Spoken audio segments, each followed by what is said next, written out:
말씀의 제목을 독특하지만 이렇게 잡아봤어요. 100세 시대 크리스찬 성인 자녀의 할 일이에요. 우리 어린 자녀들이 아니라 성인 자녀들의 할 일이라는 거죠.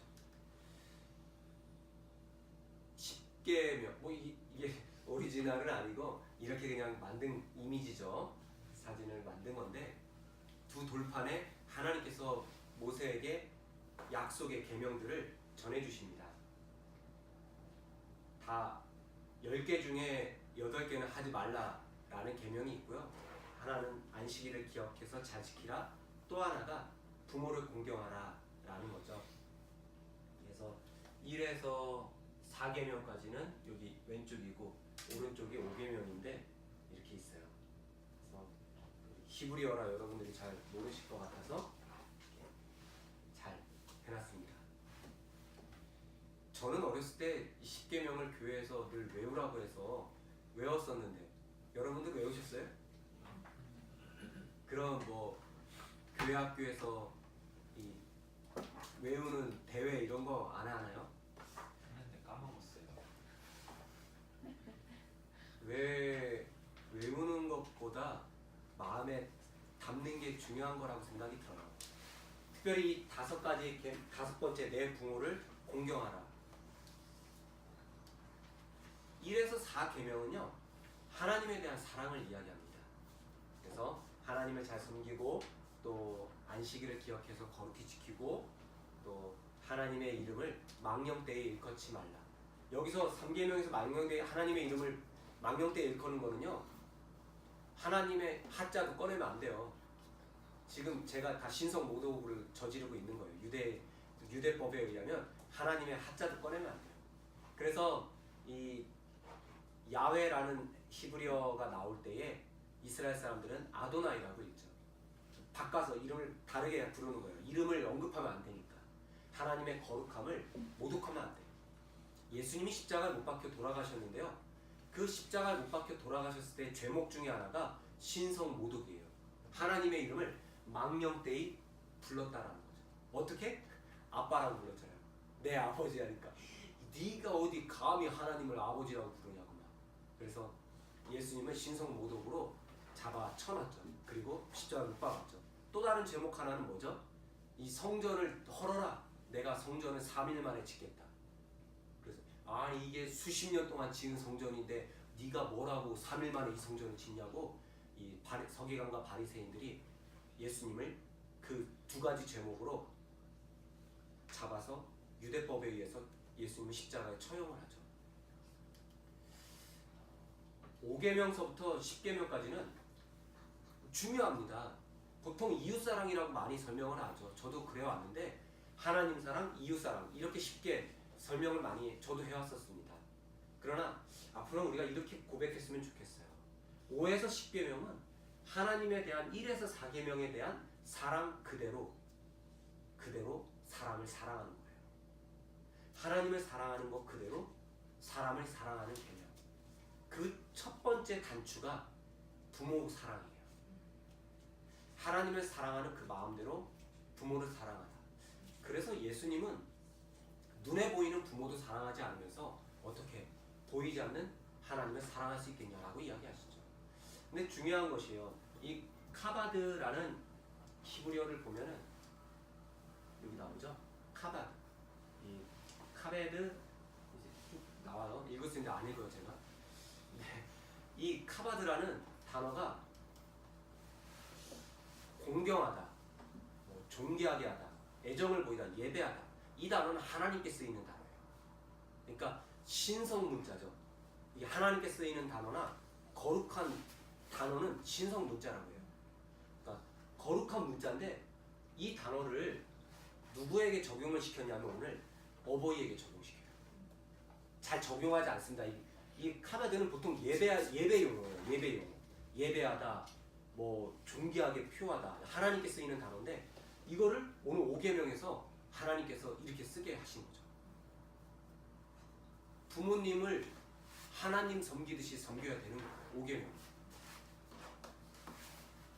그래서 주님은 눈에 보이는 부모님도 제대로 안 섬기는 이 당시에 사람들에게 야, 눈에 보이는 부모님은 또 안 섬기면서 니네 어떻게 보이지 않는 하나님을 제대로 섬길 수 있겠냐? 라는 거죠. 하나님은 지금도 우리의 눈에 보이지 않습니다. 이게 육체적으로 우리가 볼 수 있는 그런 거로 따진다면 못 보죠. 그러나 우리가 영의 눈, 영적인 눈을 열고 하나님을 바라보는 거죠. 근데 보이지 않는 하나님을 어떻게 섬길 수 있냐라고 예수님 지적하세요. 부모님을 잘 공경을 해야겠죠. 그래서 근데 중요한 게 있어요. 오늘 말씀에 신명기 5장 16절은 우리 어린아이들이 부모를 공경하는 그런 개념보다 어른이 된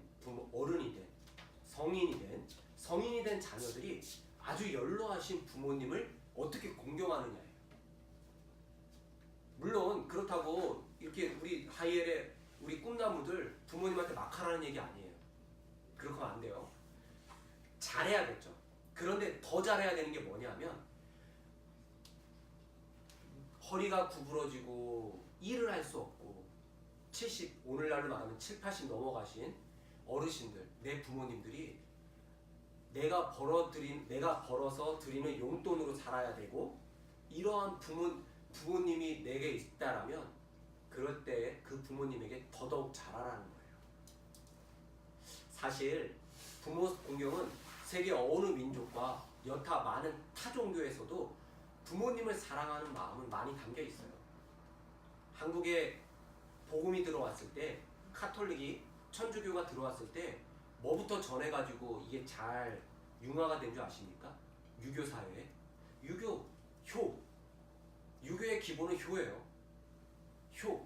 그러니까 하나님을 전하고 싶은데 이 카톨릭 수도사들이 선교사들이 그 유교 많은 섬기는 우리 유교 문화의 사람들에게 다가가서 야, 우리 다른 종교야.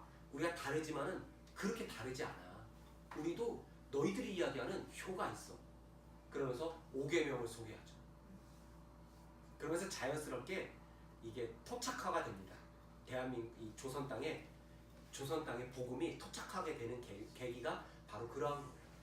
그래서 다른 곳에서도 뭐 유교도 그렇고 다른 종교에서도 이 효는 기본 깔려 있어요. 그럼 저는 여기서 여러분들에게 질문하고 싶어요. 같은 효를 이야기한다면 뭐 굳이 뭐 교회 다닐 필요 있어? 하나님 믿을 필요 있어?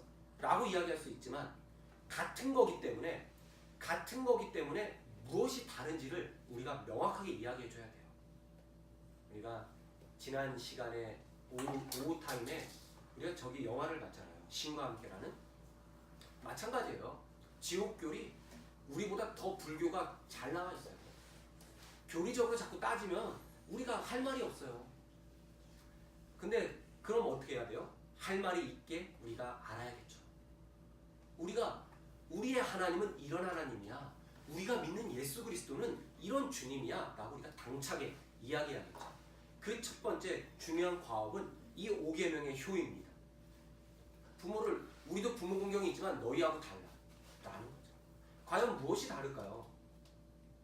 구약 성경에서 말하는 부모님의 존재 이유는 좀 특별해요. 사진이 좀 애틋한가요? 우리가 생각하는 단순히 낳아주신 부모, 육체의 부모, 나를 길러주신 부모, 나 실제 괴로움 다 잊으시고 이런 노래처럼 그러한 부모가 아니라 구약에서 이야기하는 부모님의 개념은 조금 다릅니다. 첫 번째, 부모는 영적 조상이랍니다. 이게 유교사에 조금 뭐 멀지는 않아요. 그쵸? 유교사회가 조상 잘 섬기고 조상에게 제사를 드리잖아요. 우리는 그걸 우상숭배라고 이야기하겠죠. 그러나 이 의미는 조금 달라요. 영적인 조상은 어떤 조상이냐면 야훼 신앙의 전수자예요. 야훼 신앙. 하나님을 믿게 누구를 통해서 믿었냐? 부모님을 통해서 내가 하나님을 믿는다는 거죠. 이런 개념은 이슬람에서도 마찬가지예요. 이슬람도 그렇게 자녀들, 부모들이 이렇게 전수를 하죠. 신앙의 교육은 우리도 마찬가지죠. 기독교도. 믿는 가정은 그렇게 부모님을 통해서 우리가 믿게 되죠. 여기 이 자리에 있는 부모분들도 거의 그렇죠. 이제 우리 민서는 1세대죠. 부모님이 안 나오시고 민서가 열심히 믿고 민서가 1세대가 된 거예요. 야훼 신앙의 전수자로서 내 부모님을 사랑하는 거죠. 저는 제가 정말 제일 존경하는 목사님 중에 1위를 꼽으라면 저는 제 어머니 목사님을 꼽고 싶어요.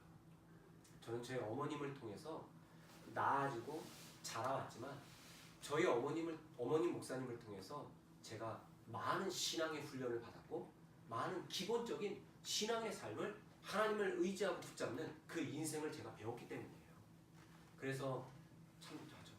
근데 제가 왜 이렇게 부모님을 자랑할 수 있는 이유는 제가 정말 존경하는 교수님이 있으세요. 정말 존경하는 우리나라에 몇 안 되는 교회사 최고의 교수님이 있는데 이 교수님이 저희 어머님이 존경스럽다고 저한테 이야기를 하셨어요. 정말 존경하다고. 그 존경하는 이유는 단 하나죠. 시골 한 구석에서 교회를 개척하시고 수십 년을 그 자리에서 그 자리를 지키시는 것은 위대한 목회자. 그래서 그 교수님이 저희 어머님을 참 존경한다. 제가 굉장히 뿌듯해했어요. 저는 어려서 시골이 싫었고 어려서 그 시골 교회가 너무 싫었지만 아니구나. 이게 정말 존경하는 그러한 신앙의 삶이구나를 깨닫게 됐죠. 야훼 신앙의 전수자. 하나님을 믿게 되는 이유가 혹 부모님을 통해서 할아버지 할머님을 통해서 내가 예수를 영접했다면 그건 복입니다. 굉장히 소중한 복이죠. 그걸 어디서 얻을 수 있겠습니까? 또한 훈육자죠. 이거는 기본적인 개념이 있죠. 이처럼 이스라엘 공동체는 부모님을 신앙과 연결을 합니다. 내 믿음의 정체성을 부모님으로 봐요. 그래서 아브라함의 하나님, 이삭의 하나님, 야곱의 하나님이라고 이야기하는 거예요. 믿음의 전수자, 믿음의 양육자. 숭실대학교 김혜건 박사님은 이런 이야기를 하셨어요. 따라서 부모 공경은 부모의 양육 수고에 대한 보온의 마음, 우리가 기본적으로 생각하는 그런 마음 이상을 요구합니다. 성경에서 말하는 내 부모를 공경하라는 그게 무엇이냐? 이는 하나님을 존중하는 행위입니다. 라고 이 김혜건 박사는 이야기를 하셔요. 부모 공경은 사실 땅과 관련이 있어요. 이스라엘은 땅과 관련이 있어요. 오늘 말씀에서 뭐라고 나와 있죠? 내 부모를 공경하라. 그리하면 내 하나님께서 주신 땅에서 내가 생명이 길고 장수하고 복을 받을 거예요.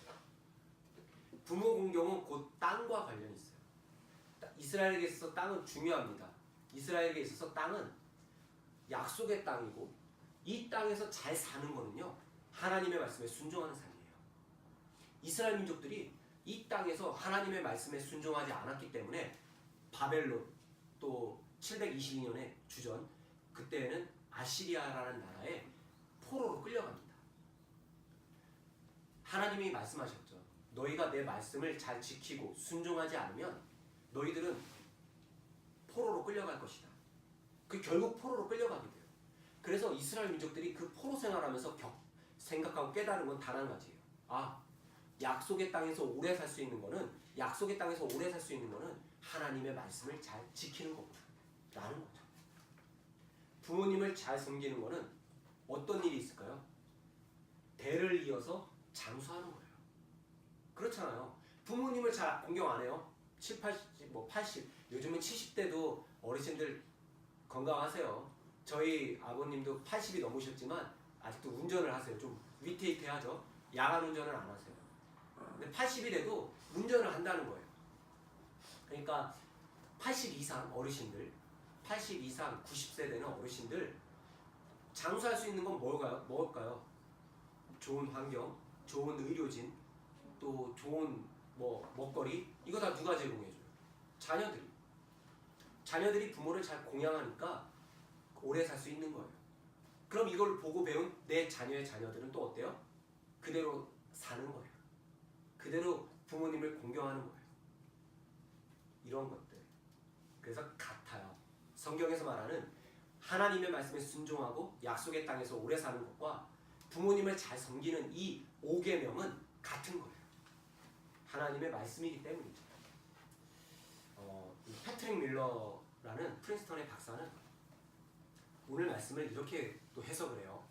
이 계명은 어린아이를 위한 계명이 아닌 1차적으로 성인된 자녀를 위한 것으로서, 그러니까 여기 우리 거의 대다수 성인들이죠. 어린이들 빼고 우리를 위한 말씀으로서 연로하신 부모님을 섬기기 위해서 얼마나 성숙해야 하는가를 던져준다는 거예요.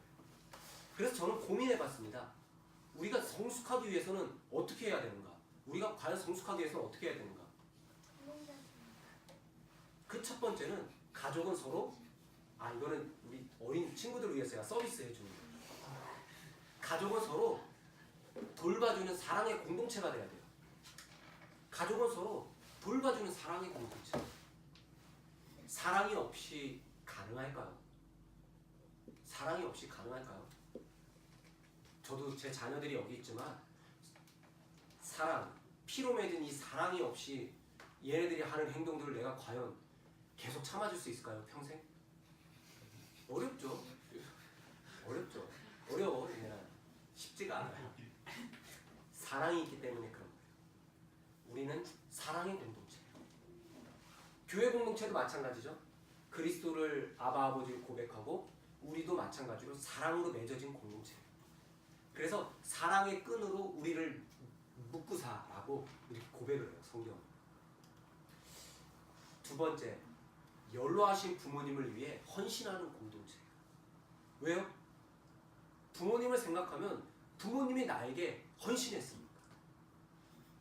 헌신이, 사랑이 필요하지만 그 사랑과 함께 헌신이 동반됩니다.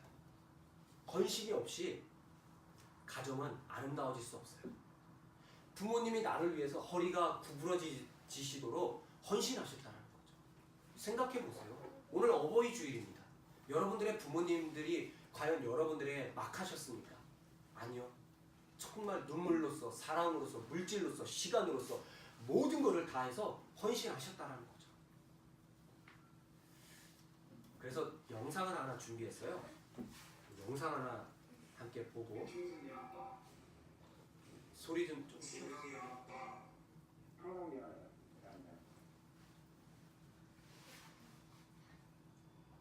젊은 아빠들에게 설문조사를 실시하는 거예요. 보통 이런 게 좀 교회 단체에서 좀 이런 영상을 만들면 좋은데 이렇게 훈훈한 영상들은 다 보험회사, 대기업 이런 데서만 만들어서 좀 안타까움이 있어요. 좀 큰 교회들이, 할 수 있는 교회들이 이런 걸 해야 돼요. 사실 자꾸 자기 교회 홍보하고 이러는 거 하는 게 아니라.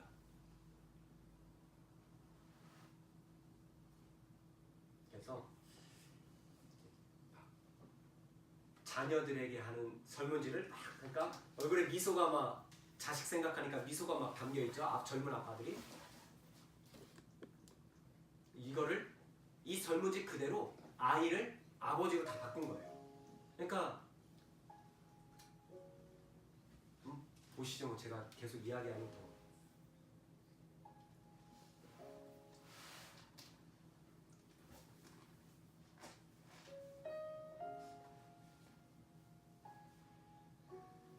당신의 차에, 핸드폰에, 책상 위에 아버지의 사진이 있나요? 청소년 아빠 신용훈, 난 신앙철 아빠 신현기, 이영근입니다. 큰아들이. 저 영우 아버지 되는 사람입니다. 조유섭 아빠, 진영이 아빠, 성함은 김성도, 해방가지고 그 아들 딸 만나서 아들은 요번에도 딸이 못 갖고 했는데 네 엄마 아빠 동생한테 친구적으로 맞고. 부모로서 이렇게 무언가를 충분하게 해줘야 되는데 그런 것도 못 해주고 이래서 참 마음이 아픕니다. 아들이라는 것은 너무 바꿀 수 없는 것이고 크게 뭐 도와주지도 못했고 이런 문제들이 많아서 다 컸거든요. 계속 부족한 게 부모 마음 아닐까요? 죽는 순간까지. 제가 그런 마음으로 살고 있어요. 계속 부족한 거예요. 너무 어마어마하게 했는데 그래서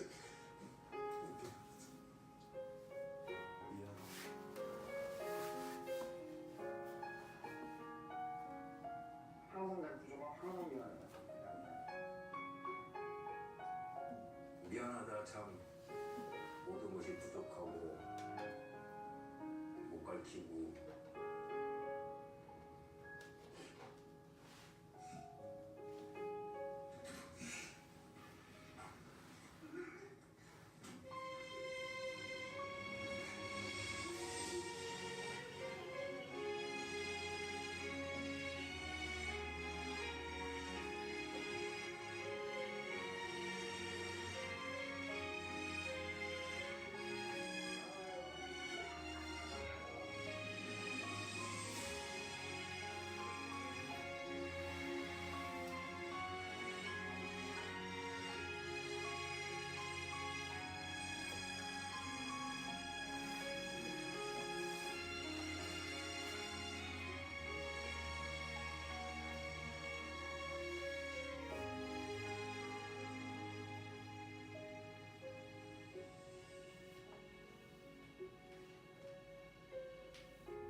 부모님을 정말 사랑하고 공경하는 거, 우리가 10계명의 계명으로, 우리가 10계명의 계명으로 지켜라, 해라, 하나님 말씀이니까 로버트처럼 그냥 수동적으로 하는 게 아니라 능동적으로 가야 된다는 거죠. 성숙한 자녀라는 거죠.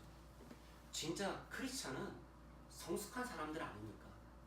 예수님께서 보여주신 이 세상의 빛과 이 세상의 소금의 역할을 감당하는 게 크리스찬인데 성숙해야죠.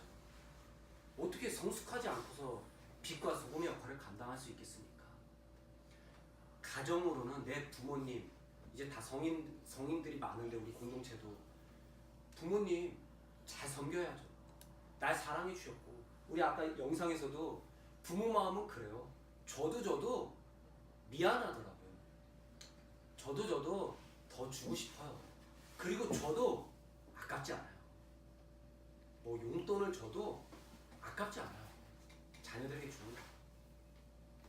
그렇다고 더 많이 줄 수는 없어요. 정해진 게 있겠죠? 근데 내가 사랑으로 주고 아낌없이 주는 이 헌신이 하나님의 마음이라면 교회 공동체도 마찬가지예요. 교회도 하나님이 아버지시니까 우리에게 아낌없이 주잖아요. 하나님 아낌없이 주신 그 대표적인 게 뭡니까? 생명. 자신의 생명 죽이셨잖아요. 예수 그리스도 보내시고 십자가 위에서 죽으셨잖아요. 아니 세상 그 누구가 내 생명까지 죽으면서 주는 게 어디 있습니까? 아브라함과 이삭의 이야기를 우리가 나눴지만은 그때는 살리셨어요. 그러나 예수 그리스도는 어때요? 본인이 직접 그 생명을 주셨어요. 그 놀라운 생명. 사실 저는 이 위에 글보다 아래 그림이 너무 마음에 들어서 이 이미지를 지금 가지고 왔습니다. 모래시계 같은 거죠. 근데 어때요? 이제 예배와 기도로 열심히 하면 이게 내려가면서 작은 천국을 이룬대요. 근데 제가 이야기하고 싶은 건 예배와 기도가 작은 천국을 이룬다라는 이 슬로건이 아니라, 물론 틀린 말은 아니에요. 그러나 제가 하고 싶은 거는 오늘 말씀에서 바꾸고 싶어요. 부모 공경은 하나님이 디자인하신 작은 천국을 만드는 1단계 과업이라는 거예요. 가정은 작은 천국이라고 제가 종종 여러분들에게 설명을 드립니다. 진짜 하나님께서 디자인하신 하늘나라, 하나님께서 디자인하신 하늘나라는 바로 가정에서부터 이루어진다는 거예요. 그래서 혹 지금 우리가 이 순간 부모님과 혹 멀어졌던 마음이나 또는 아직 얽히고 설킨 것들이 있다면, 저는 저희 자녀된 성인인 된 저희 자녀가 먼저 용서해 드리면 어떨까 생각이에요. 부모님도 말은 하고 싶지만 못하실 때가 많아요. 그리고 우리는 그런 생각을 해요. 부모는 완벽하고 나에게 상처를 입히시면 안 돼. 근데요, 제가 부모된 입장에서 수많은 상처를 주더라고요, 자녀들에게. 완벽한 건 없습니다. 부모도 완벽하지 못해요. 제 부모님도 그랬고 여러분들의 부모님도 완벽하지 못하십니다. 우리도 완벽하지 못해요. 완벽하지 못한 우리에게 하나님께서는 꿈을 꾸세요. 어떤 꿈? 작은 천국을 만들어 가볼래? 그 작은 천국을 만드는 메인 키워드가 바로 이 사랑과 헌신으로 만들어가는 가족 공동체라는 거예요. 교회도 같은 마음입니다. 교회도 교회 안에 연로하신 어른들을 가장 사랑하고 섬기고, 그렇게 형식적인 섬김이 아니라 정말 나의 부모를 섬기듯이 섬기고 어른을 공경하는 그러한 자세가 우리에게 필요하겠죠. 여러분들 앞으로도 이게 어버이날에만 그치는 게 아니라 늘 부모님에 대한 사랑은 하나님의 뜻이구나 라는 것을 생각하는 저와 여러분이 되시기를 주님의 이름으로 소망합니다. 축원합니다.